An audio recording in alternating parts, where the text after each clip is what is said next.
निस्वार्थ भाव से सार्थक प्रार्थना करिए, लोक कल्याण की प्रार्थना करिए। आप शिव जी से प्रार्थना करिए कि हे भोलेनाथ, तू आंसुओं को इतना महंगा कर दे।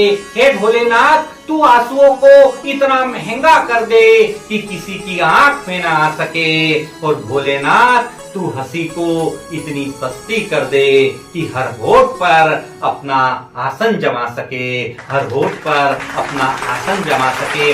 मैं आपसे पूछना चाहता हूँ कि आपके जीवन में प्रधानता किसकी है? भक्ति की, मुक्ति की, या फिर आपके वैयक्तिक स्वार्थ में डूबी हुई आपके याचनाओं की? अरे आपके स्वार्थ में डूबी हुई आपकी व्यक्तिगत याचनाएं आपकी शिव भक्ति हो ही नहीं सकती, क्योंकि आप शिव भक्ति नहीं बल्कि शिकायतों का पिटारा लेकर जाते हो शिव जी के मंदिर में, शिव जी के पास। अरे आप जरा तो सोचिए मेरे भोलेनाथ के बारे में, आप जरा तो विचार कीजिए मेरे भोलेनाथ के विषय में। जब मेरे भोले बाबा समाधि से जागते होंगे, अपनी आंखें खोलते होंगे और उनके सामने लाखों करोड़ों शिकायतें दिखती होगी, तब उन्हें कैसा लगता होगा? मैं आपसे पूछना चाहता हूँ, क्या आप कभी शिव जी के प्रेम में, केवल शिव जी की भक्ति में डूबकर शिव जी के मंदिर में गए हो?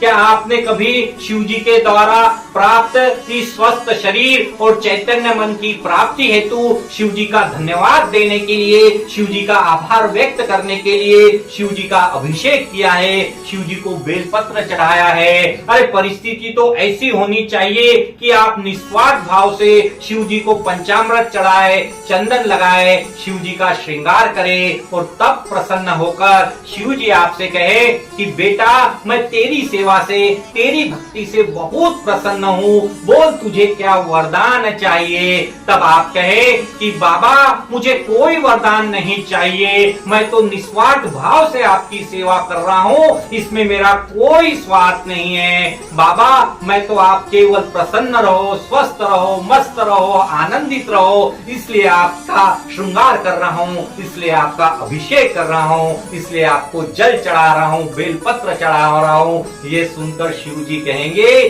कि आज तक मुझे ऐसा कोई भक्त नहीं मिला जो केवल मेरी प्रसन्नता के लिए, मेरे आनंद के लिए मेरा श्रृंगार कर रहा है, मेरी भक्ति कर रहा है। अरे सज्जनों, यही वास्तविक शिव भक्ति है और यही शिव तत्व है।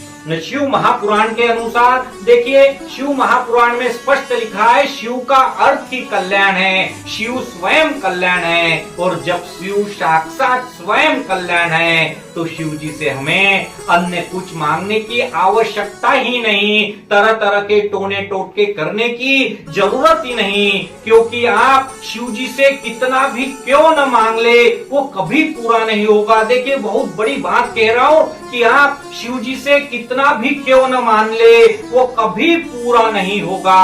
और जो शिव जी स्वयं दे दे वो कभी अधूरा नहीं होगा, वो कभी अधूरा नहीं होगा।